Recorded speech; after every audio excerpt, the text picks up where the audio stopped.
Bismillahirrahmanirrahim. Assalamualaikum warahmatullahi wabarakatuh. Waalaikumsalam warahmatullahi wabarakatuh. Hamdan wa syukran thayyiban mubarakan fihi kama yuhibbu rabbuna wa yarda. Usalli wa usallim ala Muhammadin nabiyil amin wa ala alihi wa ashabihi wa man tabi'ahum bi ihsan ila yaumiddin, amma ba'd. Alhamdulillah, para jemaah salat maghrib yang dirahmati Allah Subhanahu wa taala. Mari kita bersyukur kepada Allah Subhanahu wa taala atas limpahan nikmat dan karunia. Dan di antara nikmat yang Allah Subhanahu wa taala karuniakan kepada kita yang patut kita syukuri adalah ketika kita diberikan oleh Allah Subhanahu wa taala nikmat berupa taufik. Jadi kalau kita perhatikan, sering kita mendengar wabillahi taufik wal hidayah. Jadi apa maknanya taufik? Makna taufik adalah ketika kita dimudahkan oleh Allah Subhanahu wa taala untuk mengetahui yang baik dan mengerjakannya. Dan pada kesempatan kali ini adalah kita dimudahkan oleh Allah Subhanahu wa taala untuk bisa melaksanakan sholat maghrib secara berjamaah. Padahal kalau kita perhatikan, masjid kita ini masih luang. Dan ketika kita sholat tadi, kita juga masih mendengar kendaraan yang berseliweran, kita juga masih mendengar orang bercakap dan berbicara. Tapi nikmat adalah ketika Allah Subhanahu wa taala menjadikan kita orang-orang yang dimudahkan untuk melaksanakan sholat maghrib secara berjamaah. Maka di antara nikmat yang perlu kita minta kepada Allah Subhanahu wa taala, selain nikmat yang sifatnya materi, kadang kita meminta untuk apa? Untuk ditambahkan hartanya, ditambahkan sehatnya, dipanjangkan umurnya. Nah, ini di antara nikmat yang perlu kita minta adalah, ya Allah, tambahkanlah di dalam diri kami rasa manis melakukan ibadah, rasa manis melakukan ketaatan. Karena kalau kita perhatikan, nikmat inilah yang dirasakan oleh para nabi dan para rasul. Nikmat inilah yang dilakukan oleh para sahabat. Nikmat ini pula yang dirasakan oleh para ulama-ulama kita terdahulu, sehingga menjadikan mereka orang-orang yang ahli masjid, ahli sujud, ahli tilawah, ahli infak, dan ahli melakukan kebaikan yang lainnya. Salam dan salam kepada Rasulullah sallallahu alaihi wasallam. Semoga kita telah mendapatkan syafaat bagi Nabi Muhammad sallallahu alaihi wasallam. Bapak Ibu para jemaah salat maghrib yang dirahmati Allah Subhanahu wa taala. Kalau kita lihat di dalam Al-Qur'an, Allah Subhanahu wa taala berfirman, "Iqra bismi rabbikal ladzi khalaq." Itu bacalah dengan nama Tuhan yang telah menciptakan. Khalaqal insana min 'alaq. Di mana kita ini dulu diciptakan oleh Allah Subhanahu wa taala dari, dalam terjemahan segumpal daging, tapi di tepatnya 'alaq itu artinya adalah dari embrio.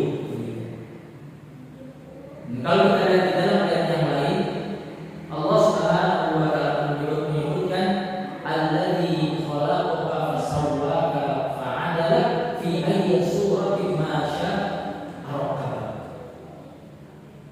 Jadi ketika Allah Subhanahu wa taala menciptakan kita, fa'adala, lalu Allah Subhanahu wa taala menyempurnakan bentuk penciptaan. Maka kalau kita perhatikan, kita ini diciptakan oleh Allah Subhanahu wa taala, misal adalah apa? Tangan kita tidak panjang sebelah, hidung kita berhenti bertumbuh, telinga kita pun apa diciptakan oleh Allah Subhanahu wa taala dalam bentuk yang baik. Dan ini ditegaskan lagi oleh Allah Subhanahu wa taala, laqad khalaqnal insana fi ahsani taqwim. Jadi kita ini diciptakan oleh Allah Subhanahu wa taala dalam sebaik-baiknya penciptaan. Diciptakan oleh Allah Subhanahu wa taala dalam sebaik-baiknya bentuk. Nah, oleh karena itu, para jemaah Bapak Ibu yang dirahmati Allah Subhanahu wa taala, seharusnya kita ini menjadi hamba yang mudah bersyukur kepada Allah Subhanahu wa taala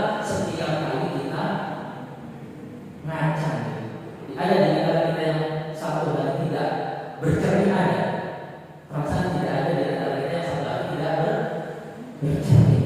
Bahkan kadang sudah bercermin itu masih kok kayak kurang pas. Kalau yang ibu-ibu mungkin bedanya kurang pas. Kalau pakai lipstiknya kebanyakan, ditegur lipstiknya kurang, itu ngaca lagi. Bahkan di jalan ada kaca mobil masih sempat ngaca lagi. Sampai di tempat kerja masih bawa apa itu namanya? Cermin kecil. Artinya seharusnya kita menjadi hamba yang mudah bersyukur kepada Allah Subhanahu wa taala hanya dari melihat penciptaan kita. Ketika kita bercermin, Bapak Ibu yang dirahmati Allah Subhanahu wa taala, ketika kita kagum dengan diri kita, kenapa kita kagum? Kita kagum dengan diri kita karena apa? Alhamdulillah, telinga saya ukuran kanan dan kiri sama. Jadi yang bikin kita kagum dengan diri kita bukan karena kita ini cantik, bukan karena kita ini tampan, tapi yang menjadikan kita cantik, tampan dan rupawan baik gimana? Karena apa? Fi ayyi surat khalaqaka fasawwaka fa'adala. Karena Allah Subhanahu wa taala menciptakan kita dalam bentuk yang seimbang. Hidung kita lubangnya tidak besar sebelah. Hidung kita, Bapak Ibu yang Allah Subhanahu wa taala, kadang orang aslinya kan ingin agar hidungnya lebih panjang. Tapi kalau panjangnya 5 cm kira-kira menarik tidak? Tidak. Tapi kenapa kadang kita susah untuk bersyukur? Hanya karena apa? Melihat cermin kita, melihat foto kita. Dan kalau kita perhatikan di dalam kehidupan ayat ini, laqad khalaqnal insana fi ahsani taqwim.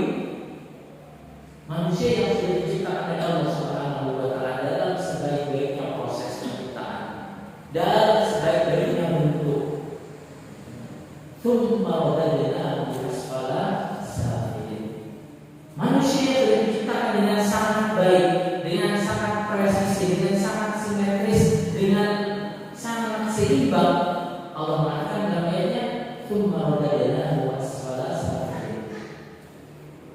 Sosok yang sudah kami ciptakan dengan sangat baik bentuknya ini, sangat cantik, sangat rupawan, sangat tampan, sangat menawan ini bisa jatuh kepada hal yang sangat hina. Tsumma radadnahu asfala safilin. Mereka ini, makhluk yang kami ciptakan dengan sangat baik ini, bisa terjatuh ke dalam lubang yang sedalam, dalamnya yang serendah rendahnya. Makanya kalau kita lihat Allah Subhanahu wa taala juga mengatakan bahwa laqad karramna Bani Adam. Kami telah memuliakan Bani Adam ini. Kita dimuliakan bagi makhluk Allah Subhanahu wa taala yang lainnya. Dimuliakan dalam penciptaan, dimuliakan dalam kelengkapan panca indera, dimuliakan dalam hal-hal yang lainnya.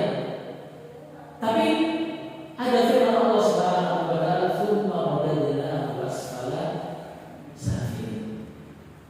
Ternyata para jamaah yang dirahmati Allah Subhanahu wa taala, baiknya fisik kita, baiknya penciptaan kita, baiknya raga yang kita miliki ini tidak menjamin seseorang mendapatkan kemuliaan. Bahkan Allah Subhanahu wa taala menyebutkan orang yang sangat baik penciptaannya, yang sangat kita kagumi, yang sangat kita bersyukur atas baiknya rupa yang Allah Subhanahu wa taala karuniakan ini, bisa dijatuhkan oleh Allah Subhanahu wa taala dalam lubang kehinaan. Maka di sini menjadi penting untuk kita mengerti kira-kira apa gerangan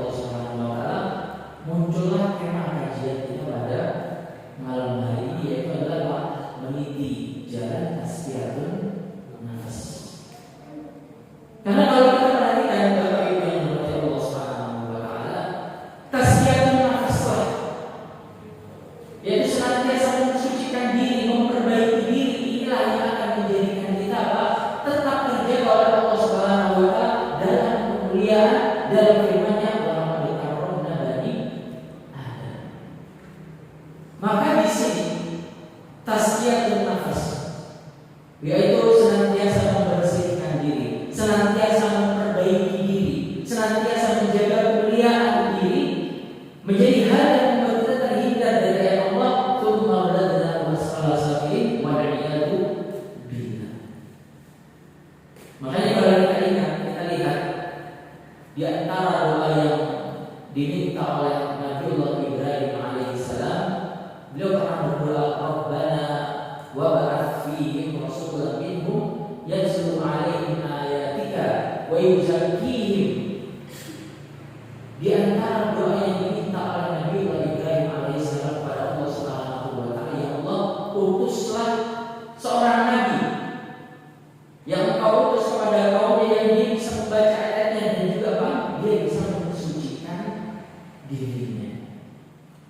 Maka Bapak Ibu yang dirahmati Allah Subhanahu wa taala, tazkiyatun nafas atau mensucikan diri, memperbaiki diri adalah satu-satunya cara dan tidak ada cara yang lain ketika kita ingin menjadikan manusia yang menjadi manusia yang mulia sebagaimana ketika Allah Subhanahu wa taala pertama kali menciptakan kita.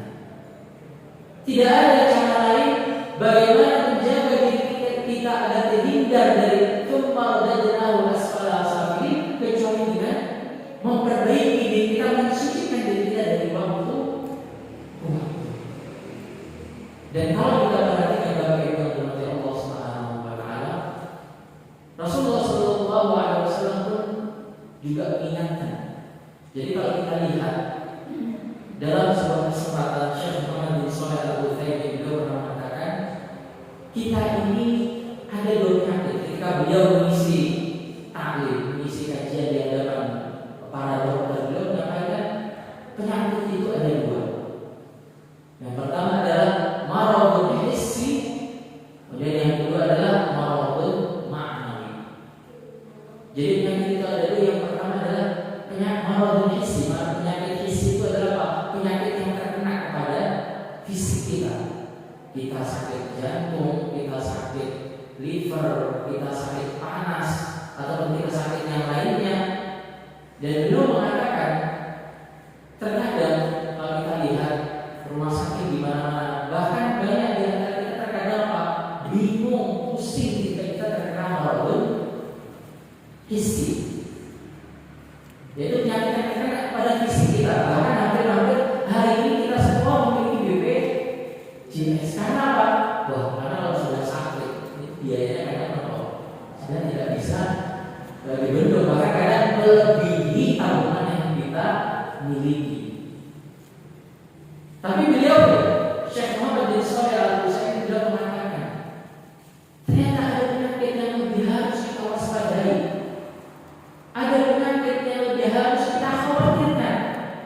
Dan beliau mengatakan penyakit itu adalah maradun ma'nawi, yaitu penyakit yang bukan menjangkiti raga kita, bukan menggerogoti hati kita, bukan membuat kita pusing, bukan membuat tulang kita jadi tidak bisa bergerak, bukan membahayakan kanker yang menyerang darah, hati, akal, otak dan yang lain-lain.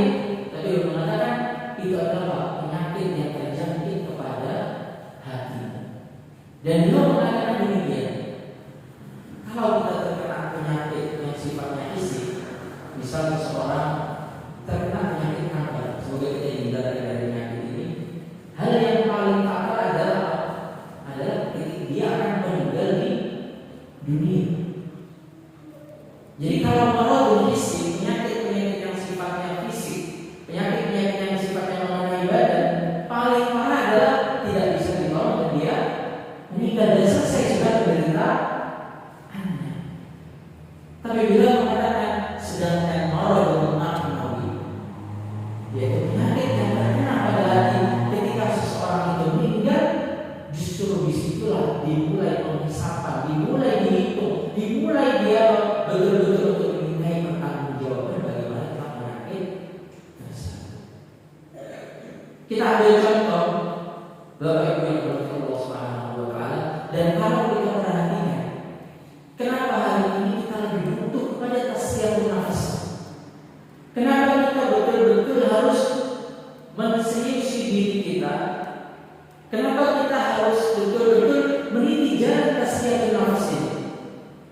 Karena jalan tasfiyatun nafs ini adalah jalan yang hari ini kurang diseriusi oleh kebanyakan orang. Tandanya apa Ustaz? Indikasinya apa? Kalau kita perhatikan, pernahkah kita selama rumah sakit? Kalau kita perhatikan rumah sakit itu ramai apa betul? Ramai sekali. Bahkan 24 jam, bahkan seseorang akan berusaha datang ke rumah sakit. Padahal kalau kita perhatikan para jamaah yang berkata Allah Subhanahu wa Ta'ala, kalau kita lihat ada orang meninggal, kita mengucapkan apa? Inna lillahi wa inna ilaihi raji'un. Padahal seorang mukmin ketika dia meninggal, kan ada doa yang kita diajarkan oleh Rasulullah SAW adalah waj'alil hayata ziyadatan lana fi kulli khair wal mauta rahatan lana min kulli syarr. Jadi di antara hikmah kebaikan kematian bagi seorang mukmin adalah bisa jadi dengan dia wafat, dengan dia meninggal cukup sudah semua amal buruknya. Bisa jadi kalau umurnya tambah panjang, gosipnya tambah banyak, nolongnya tambah akeh, terus dasarnya tambah kata, dosanya tambah banyak begitu. Kadang kita melihat orang yang meninggal, kita mengucapkan apa? Istirja inna lillahi wa inna ilaihi raji'un. Tapi kita lihat orang tidak sholat di masjid, orang tidak sholat lima waktu, orang tidak puasa. Hakikatnya yang lebih pantas untuk dinilai yang mana? Yang orang yang tidak sholat, atau yang tidak sholat, tidak pakai hijab, yang tidak tilawah, yang tidak zakat. Nah, maka para jamaah yang dirahmati Allah Subhanahu wa Ta'ala, sampai di sini menjadi penting bahwa tasfiyatun nafs itu adalah hakikatnya adalah jalan yang seharusnya dipilih oleh seorang mukmin, setiap seorang mukmin. Terlebih Syekh Muhammad bin Shalih Al-Utsaimin mengatakan, kita ambil contoh ini. Kita ambil contoh penyakit hasad. Rasulullah SAW mengatakan tentang penyakit hasad ini, iyyaku wal hasad. Hati-hati kalian terhadap penyakit yang namanya penyakit hasad. Kenapa? Fa innal hasad, karena hasad itu yakul hasad kama ta'kulun narul hawa. Jadi penyakit hasad, penyakit dengki, satu penyakit dengki saja yang ada di dalam diri kita itu bisa menghapuskan banyak kebaikan sebagaimana api menghapuskan kayu bakar. Bisa kita bayangkan, hampir-hampir pertanyaan saya ada tidak di antara kita yang tidak pernah hasad? Kayaknya tidak pernah ya. Dinyari tombolnya gak ada, mobil anyar, HP anyar, kok lambine nopo ketoke sae, kok wayahe ekonomi seret bangun rumah, sakit nembok, sakit tugas, nopo misal kulkas anyar gitu, itu kan muncul. Oh ini pegawaian ini, usungnya ahli pegawaian kok malah bisa menambahkan gitu kan. Dan kalau kita perhatikan satu hasad saja, nah, itu bisa menghapuskan pahala banyak yang kita lakukan. Kalau kita perhatikan, kalau kita jujur sama diri kita bagi Allah Subhanahu wa Ta'ala, amal-amal kebaikan yang kita lakukan, entah sholat, entah puasa, entah zakat, entah tilawah, kalau kita jujur, yang betul-betul ikhlas itu kadang tidak. Kadang itu malah ragu, karena kita berdoa di sholat itu. Bahkan kadang kita sholat, tiba-tiba kok salah melakukan ini. Ditanya kita ini kok baca apa? Seperti padahal waktu bacanya Pulau Ahad ini dan lain. Kita bisa bayangkan. Artinya biar kita sama-sama, kenapa kita betul-betul butuh tasfiyatun nafs? Karena apa? Karena bisa jadi amal yang kita lakukan itu belum banyak, kualitasnya belum maksimal, ditambahi apa? Ditambahi apa? Penyakit hati. Ini baru hasad ya, baru hasad. Belum yang lain-lain. Jadi bisa jadi karena hasad wis kula tuwa amale dirusak perkara gara-gara hasad. Ini kalau kita ibaratkan pepatah itu loh, sudah jatuh tertimpa tangga, kepleset belum kali yang kira-kira. Ini kan apes kira-kira. Sudah pahala ini ditambahin loh, punya penyakit itu baru hasad. Nah, kita baca hadis yang lainnya. Misal Rasulullah SAW bersabda, "Iyyakum wadzulma." Hati-hati kalian untuk melakukan zalim. Zalim itu misal apa? Zalim itu adalah ketika kita berbuat yang tidak semestinya. Misal contoh seorang teman kepada temannya, kadang-kadang dia ngerasani, ngomongi, atau seorang suami kepada istrinya kadang mau jalan kurang, pura-pura bukan mirang gitu misal. Atau begitu juga ibu-ibu sebaliknya, sampun disukani sudah dikasih uang belanja cukup, tapi masa panggah kasih anak misal. Damel kopi panggah gulone kurang banget. Damel sambel panggah pesen padahal sambel kali dosa tahun nyambel lagi misal. Atau seorang ibu yang berbuat boleh misal apa? Ketika ada salah hilang lupa interaksinya kepada anaknya, interaksinya kepada suaminya, atau seorang guru pada muridnya atau sebaliknya. Dan Rasulullah SAW mengatakan bahwa iyyakum wadzulma, hati-hati dengan satu kezaliman saja. Jadi Rasulullah bukan mengatakan dzulma. Karena apa? Fa inna dzulma, karena satu kezaliman saja, dzulma yaumal qiyamah. Bisa menyebabkan banyak kegelapan di hari kiamat. Bapak Ibu yang berkata Allah Subhanahu wa Ta'ala, kalau kita misal di ruangan ini tiba-tiba lampunya kurang terang, misal, ini tinggal diganti pilih model atau osram atau yang lain-lain.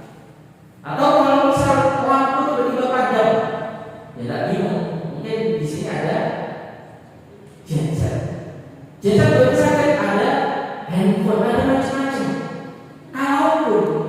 Kalaupun terpaksa tidak ada genset, tidak ada lain-lain, ya sebingung-bingungnya karena kita tunggu, ya besok pasti matahari akan terbit. Kan mau tadi, jadi banyak bingung.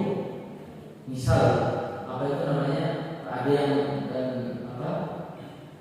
jemur pari, ada jemur pari, hujan itu datangnya panas.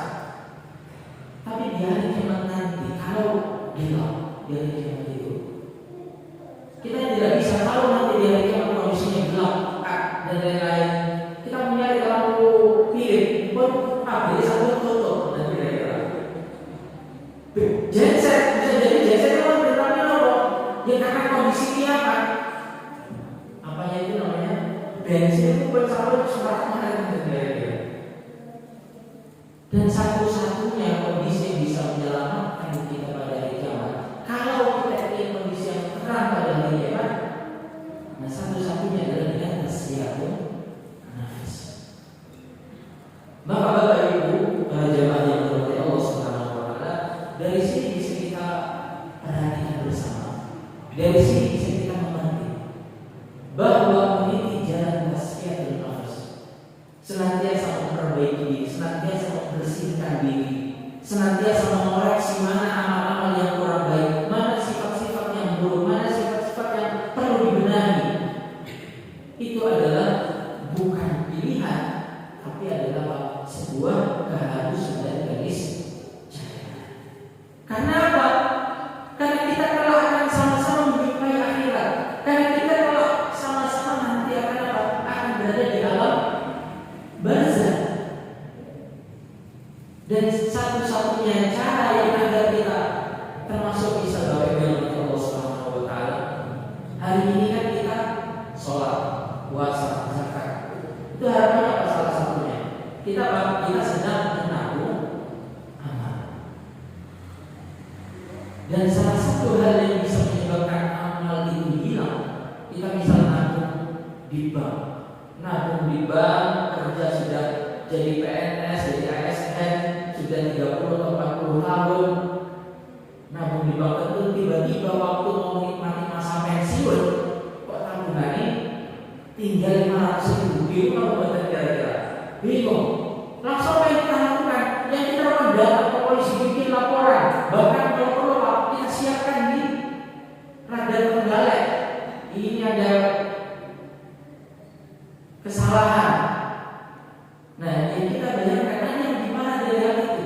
Bagaimana jika kita beramal dengan amal yang sangat banyak, tapi nanti pas waktunya penghitungan di akhirat tiba-tiba loh, kok amalnya kosong, kok amalnya hilang. Dan kalau kita perhatikan, apa mungkin hal tersebut terjadi? Hal tersebut sangat mungkin terjadi dan hal tersebut digambarkan oleh Rasulullah SAW dalam salah satu hadisnya. Beliau pernah mengatakan ketika berkumpul dengan para sahabat, beliau bertanya, apa dahulu nama muflis? Rasulullah SAW bertanya kepada para sahabat, para sahabatku, tahu tidak kalian siapa orang-orang yang kira-kira kalau hari ini orang menjawab yang rugi itu apa? Nek sadar boten pajem, wae panen boten panen, nanduri pinten, panene pinten, boten syukur lah kira-kira. Nah, kemudian ketika itu para sahabat menjawab, al-muflisu fina man la dirham wa la mata'. Orang yang rugi di antara kita oleh Rasulullah SAW adalah orang yang tidak memiliki uang, tidak memiliki harta. Lalu Rasulullah SAW mengatakan, innal muflisa min ummati. Sesungguhnya hakikat orang yang rugi di antara umatku, man ya'ti yaumil qiyamah, adalah orang yang pada hari kiamat nanti ya'ti bi sholatin wa siyamin wa zakatin. Dia datang hari kiamat itu dengan bangganya. Dia melakukan apa? Sholat. Kita kira-kira sholat singkat ini sholat apa ini? Wajib, rawatib, sampai nomor dereng, 2, kita rokaat, tahajud, apa kabar? Ini kondisi hari kiamat. Ini ada orang yang datang pada kiamat apa? Dia pede. Sholat wajib jatuh, sholat rawatib betul nanti tinggal, sholat duha bendina 8 rakaat. Sholat malam, jangan ditanya lagi. Atau yang kedua, buat bisiannya orang yang puasa, bukan hanya puasa Ramadan. Kalau kita ini kan kebanyakan puasa Ramadan, selain Kamis Ramadan. Ini orang yang datang pada hari kiamat, Ramadannya lengkap, Senin Kamisnya lengkap, Daudnya lengkap, ayam-ayamnya bahkan supe, bahkan ditambah lagi wazakatin, ahli zakatnya. Kita ini kira-kira ahli zakat apa? Fitrah, lokal, apa? Nah, digambarkan dari sini adalah orang yang juga datang dengan zakat yang lengkap, zakat fitrah, lakon, zakat malnya sudah, zakat pertanian juga, zakat pertambangan juga. Tapi orang yang ini dikatakan oleh Rasulullah SAW adalah orang-orang yang merugi. Kenapa demikian? Wa ya'ti qad syatama hadza wa qadhafa hadza wa akala mala. Karena apa? Karena ketika dia di dunia dia sibuk melakukan amal soleh dan dia lupa untuk mentasbihkan nafas dirinya, sehingga dia membolehkan dirinya di satu waktu dia melakukan sholat yang sangat lengkap, puasa yang sangat jangkau, zakat dan segala macamnya, tapi dia membiarkan anggota tubuhnya untuk apa? Melakukan tindakan kebaliman, melakukan tindakan kerusakan, membiarkan di dalam hatinya munculnya rasa hasad, membiarkan di dalam dirinya munculnya rasa suudzon. Kalau kita lihat misalnya contoh hadis Rasulullah SAW, ayat yang dikatakan oleh Allah Subhanahu Wa Taala, wala tajassasu wala yaghtab bukum ba'dun ayyuhibbu ahadukum an ya'kula lahma akhihi maita fakaritum. Jadi kalau kita lihat kadang banyak orang membicarakan saudaranya, mengungkap aib saudaranya dan merasa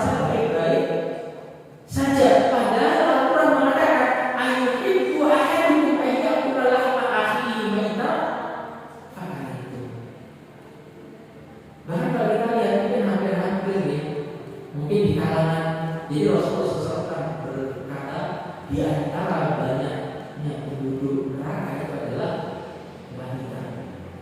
Tapi bukan wanita di forum ini, insya Allah itu di tempat lain, bukan di Indonesia.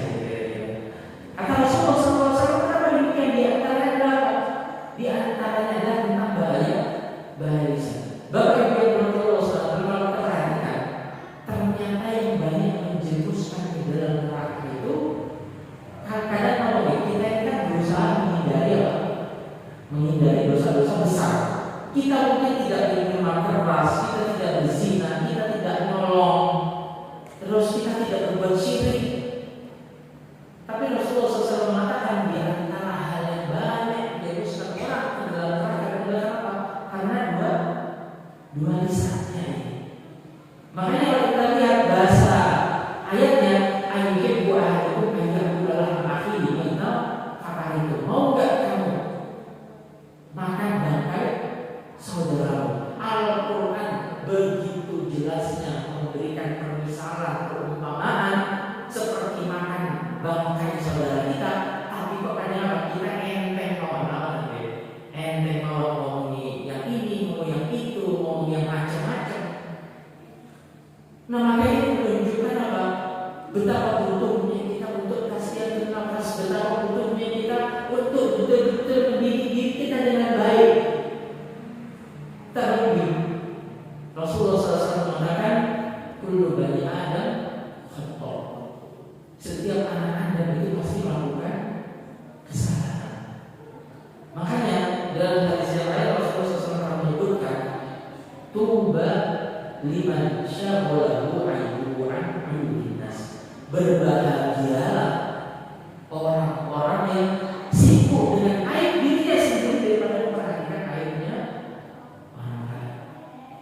Jadi di hadis ini sangat jelas, di hadis ini sangat terang tentang makna yang tersirat ataupun yang tersirat ketika Rasulullah SAW menunjukkan bahwa menjadi penting bagi kita apa? Untuk niat di dalam diri kita sendiri. Menjadi penting bagi kita apa? Untuk terus mensucikan diri kita dari waktu ke waktu. Bahkan Bapak Ibu yang berarti Allah SWT sampai ada hadis buat yang pernah disebutkan dalam salah satu hadis adalah kalau kita lihat tidak ada perang yang lebih besar dalam Islam, yang paling agung dalam Islam daripada perang Badar. Tapi Rasulullah SAW, tapi ada sampai hadis dari yang berbunyi roja'na minal jihadil aswar ila jihadil akbar. Wa jihadil akbar ya Rasulullah mujahadatun nafs. Itu dikatakan dalam hadis yang baik itu, tapi maknanya bisa kita pakai. Adalah dikatakan dalam hadis itu, dikatakan kita ini telah kembali dari jihad kecil. Itu waktu itu dikatakan adalah jihad perang Badar kepada jihad besar. Lalu kita ditanyakan, memang apa yang maksud dengan jihad besar? Dia adalah mujahadatun nafs, yaitu apa? Kita melawan hawa nafsu kita sendiri. Dan kalau kita perhatikan Bapak Ibu yang Allah Subhanahu wa Ta'ala, kita ini insya Allah semua ahlul masjid, ahlul sujud, ahlul tilawah. Tapi kalau kita betul-betul bertanya kepada diri kita, betulkah sudah baik kalimat yang keluar dari lisan kita? Betulkah sudah baik hati kita ini betul-betul sudah bisa tawar melihat apapun? Bahkan kalau kita lihat, sudahkah kita bisa betul-betul berhusnuzon kepada Allah Subhanahu wa Ta'ala?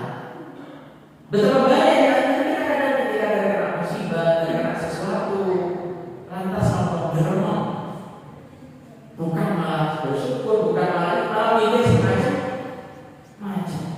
Termasuk kalau kita lihat juga di antara kita, kita yang sudah diberikan oleh Allah Subhanahu wa Ta'ala usia 30, 40, 50 tahun, sudah seberapa sukses, sudah seberapa berhasil kita bisa mengelola rasa marah kita? Atau marah itu masih keluar saja? Dan kalau kita perhatikan, kalau kita mau mengobati marah, itu terletaknya adalah di dalam tasbihun nafas. Boten-boten fitness, terus lari-lari tiap hari, terus apa? Misal contoh ibu misalnya masakan koyo itu jogi tidak murid-murid bendita kodong misalnya. Jangan paling nopo misal makanan yang 4 sehat 5 sempurna itu 4 sehat 5 sempurna kan harusnya untuk si anak ya. Misal jangan cepat orang tua suami mesti kowe alimah. Jangan cari di Google Bapak Ibu yang mati Allah. Benar akan ketemu tips agar suami tidak bisa marah atau agar tidak bisa marah. Jangan mau minum vitamin apapun A, B, C dicampur agar apa? Mudah marah gitu. Padahal kalau kita perhatikan misalnya contoh begini. Hadis yang sering kita dengar adalah la taghdab wal akal. Jadi ini hadis ini sudah kita hafal 20 tahun lalu begitu. Jangan marah maka bagimu syurga. Pertanyaan saya bagi Allah Subhanahu wa taala, wonten apa bentuk penawaran yang lebih menarik daripada surga? Betul. Tidak ada penawaran yang lebih menarik daripada surga. Apalagi misal contoh nih, orang semakin bertambah usianya, semakin senja usianya, ditawari makanan enak itu malah badan turun, malah bahaya lagi. Usia tambah kata disukai makanan yang enak-enak itu malah bahaya nanti kolesterol yang muncul, ini yang muncul. Orang usianya makin banyak 60, 70, 80 dia milih mau milih punya Alphard atau Innovazenik atau Toyota bisa turun karena bukan itu yang diingini. Tapi yang lebih menarik bagi seorang mukmin adalah surga. Tidak ada tawaran yang lebih menarik daripada surga. Dan hadis ini sudah kita dengar puluhan tahun lalu, bahkan sampai apa bahkan sakit. Nah misal film tiba-tiba ditanya sama suaminya atau sama temannya, coba lanjutkan apa tuh? Kira-kira sakit jawab apa? Jangan. Tapi yang menjadi pertanyaan, kenapa sampai sekarang kita masih susah untuk menahan marah? Padahal kalau kita lihat ayatnya, bahkan Allah mengatakan dalam ayatnya, alladzina yunfiquna fis-sarra'i wad-dharra wal kadhimina al-ghaidh wal 'afina 'anil nas wallahu yuhibbul muhsinin. Orang-orang yang sakit nahan marah itu menjadi orang-orang yang dicintai oleh Allah Subhanahu wa ta'ala. Kita saja Bapak Ibu yang Allah Subhanahu wa ta'ala, kalau misalnya tiba-tiba apa itu namanya dapat undangan besok diundang ke kantor bupati, itu senangnya bukan main. Besok dapat undangan diajak melampah gratis, senangnya bukan main. Besok dapat undangan misal ketemu gubernur Jawa Timur, senangnya bukan main. Nah, yang menyukai kita itu adalah Allah Subhanahu wa ta'ala. Tidak ada hal yang lebih indah daripada ketika seseorang dicintai Allah Subhanahu wa ta'ala. Tapi menjadi pertanyaan, kenapa nih? Kita tahu ayatnya, kita paham maknanya, tapi kok asik susah untuk menahan marah, masih susah untuk sabar, dan itu semua letaknya adalah seberapa serius kita mentasyakan nafas diri kita, mendidik diri kita. Oleh karena itu, Bapak Ibu yang dimuliakan Allah Subhanahu wa ta'ala, dan para ulama menyebutkan dalam tasyakan nafas itu ada dua makna. Yaitu yang pertama adalah takhalliyah wa tahliyah. Makna takhalliyah adalah ketika kita berusaha untuk mengosongkan hati kita, pikiran kita, tindakan kita dari tindakan-tindakan yang kurang baik. Kita menghindari sifat-sifat yang tercela. Kita menghilangkan dalam diri kita penyakit-penyakit hati, sifat iri, dengki, sombong dan yang lain-lain. Dan di waktu yang sama kita juga tahliyah, yaitu adalah yaitu membiasakan diri kita untuk memperbanyak amal soleh, memperbanyak juga melakukan akhlak-akhlak yang baik. Kalau Rasulullah SAW pernah ditanya, su'ilat aktsar ma yudkhilul jannah. Dia pernah ditanya oleh para sahabat, wahai Rasulullah, apa gerangan amalan yang menyebabkan banyak